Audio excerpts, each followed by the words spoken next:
दोस्तों हरे कृष्णा भाई अंजू तैल चैनल में आपका स्वागत है। मैं आज आपको बैसाख चौथ व्रत की कहानी सुनाने जा रही हूँ। बोलो चौथ माता की जय, बोलो गणेश जी महाराज की जय।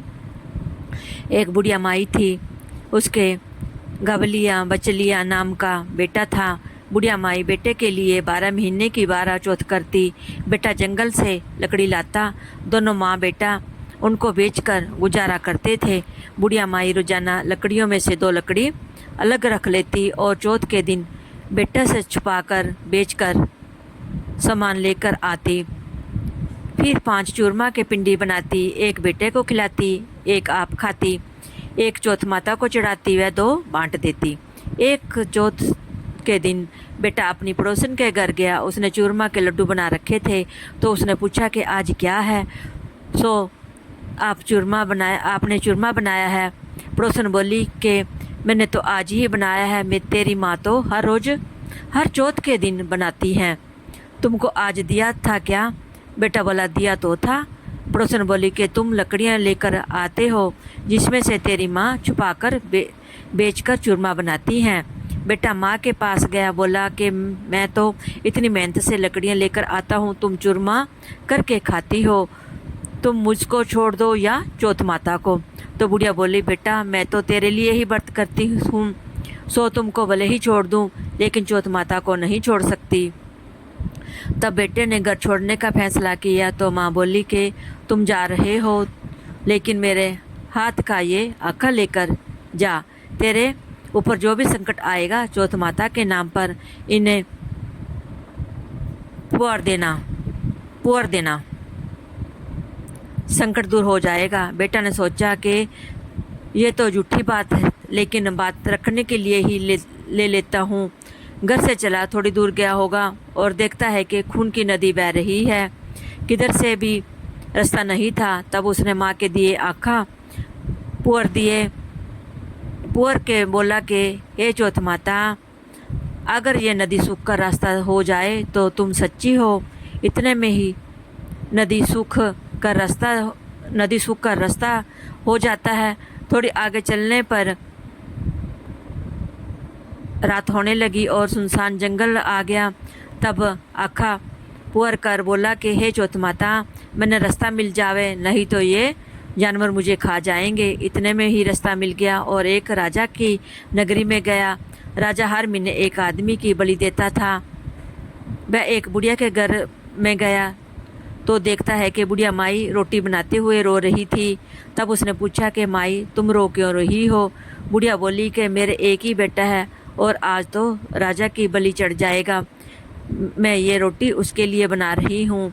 तो बोला कि माई ये रोटी मुझे खिला दो, मैं तेरे बेटे के बदले चला जाऊँगा। माई बोली बेटा रोटी खिला दूँगी लेकिन तुझे कैसे भेज दूँ? उसने उसे रोटी खिला दी। रात में सोते समय बोला कि राजा का बुलावा आवे तो मेरे को जगा देना।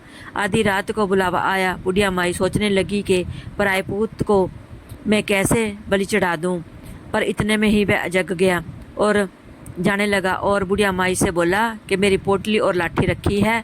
बुढ़िया माई सोची कि आज तक ही कोई वापस नहीं आया, ये कैसे आएगा? राजा का आदमी उसे साथ लेकर चला गया। वहाँ पर उसे कच्चे गड़े पकने वाले कुंड आवा में चुन दिया।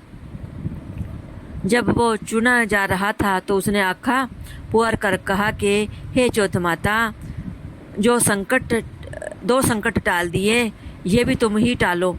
इतने में आवा पक कर तैयार हो गया। 2-3 दिन बाद आवा के पास बच्चे खेल रहे थे। बच्चे ने खेल खेल में आवा पर कंकरी मारी तो उसमें से आवाज आई। बच्चों ने राजा के आदमियों के पास जाकर कहा कि आवा पक गया है। राजा के आदमी ने सोचा कि 6 महीने में पकने वाला आवा इतनी जल्दी कैसे पक गया। उन्होंने ये बात को राजा को बताई। राजा ने जाकर देखा तो सारे बर्तन सोना चांदी के कलश हो गए। ये बर्तन उतारने लगे तो अंदर से आवाज़ आई कि धीरे धीरे उतारना, अंदर मानस है। राजा ने सोचा कि इसमें से पहले तो कभी कोई आवाज़ नहीं आई। राजा ने पूछा कि कौन हो तुम? तो उसने अंदर में से ही कहा कि मैं तो वही हूँ जिसे आपने 3 दिन पहले इसमें चुनकर बलि दी थी। उन्होंने खोलकर देखा तो अंदर वही आदमी है जिसे 3 दिन पहले उन्होंने इस आवक में चुनकर बलि चढ़ाया था। उन्हें सारी बात बताई। उन्हें उसे महल में ले जाया गया। राजा ने पूछा कि तुम कौन हो और बच कैसे गए? तो उसने कहा कि मेरी माँ चौथ का व्रत करती थी, उसी की वजह से बच गया। तब राजा ने कहा यह झूठ है, उसकी परीक्षा लेनी होगी। राजा ने 2 घोड़े मंगवाए, एक पर स्वयं चढ़ गया और दूसरे पर उसको चढ़ा दिया। उसके हाथों और पैरों में जंजीर डाल दी गई। राजा ने कहा कि अब अपन जंगल की तरफ चलते हैं। अगर ये जंजीरें खुलकर मेरे हाथ पैर में आ जाएगी तो तुम्हारी माँ की चौथ माता सच्ची है। थोड़ी दूर चलने पर ऐसा ही हो गया। राजा के हाथ पैरों में जंजीरें जकड़ गई। फिर उस लड़के ने बड़ी मुश्किल से राजा को वापस राजमहल पहुंचाया और जाने लगा। तब राजा ने उसे रोकने का आदेश दिया। फिर राजा ने उसे अपनी बेटी के साथ विवाह करने के लिए कहा तो उसने सहज स्वीकार कर लिया। राजा ने उसे वही महल में ही रहने के लिए अलग से सारे साधन उपलब्ध करवा दिए। ये वह राजकाज में सहयोग करने लगा। कुछ महीने बाद उसे घर की याद आ गई। एक दिन मौसम बहुत ही खराब ही हो रखा था, चारों ओर बिजलियां चमक रही थी। उसे अपनी माँ की याद आई तो उसने अपनी पत्नी से कहा कि आज तो बिजली मेरे गांव की तरफ चमक रही है। तो उसकी पत्नी यानी राजा की बेटी ने कहा आपके गांव भी है क्या? तो उसने बताया कि हाँ। उसने अपनी माँ के बारे में बताया। फिर कहा कि गांव चलेंगे। दूसरे दिन सुबह वह गांव के लिए रवाना हुए तो राजा ने खूब सारा धन देकर उन्हें विदा किया। गांव के समीप पहुंचने पर लोगों को पता चल गया। उसकी माँ से बुढ़ापे में लकड़ियाँ तो काटती नहीं थी, इसलिए गोबर के उपले बनाकर उन्हें बेचकर जीवन यापन कर रही थी। वह उपले बीन कर ला रही थी तो उसी पड़ोसन ने बताया कि बुढ़िया माई तेरे बेटे बहू आ रहे हैं। तो उसने कहा कि मेरे भाग्य में बेटे बहू कहाँ है? एक बेटा था जिसे भी तुमने लगा बुझा के निकाल दिया। तो उसने कहा कि मैं सच बता रही हूँ, विश्वास नहीं हो तो देख लो। बुढ़िया ने छत पर जाकर देखा तो सच में गांव की तरफ एक लश्कर आ रहा था। घर जाकर बेटे बहू ने 5 पाँव छुए। बेटे ने कहा माँ तेरी चौथ माता के प्रभाव से मैं आज जिंदा हूँ।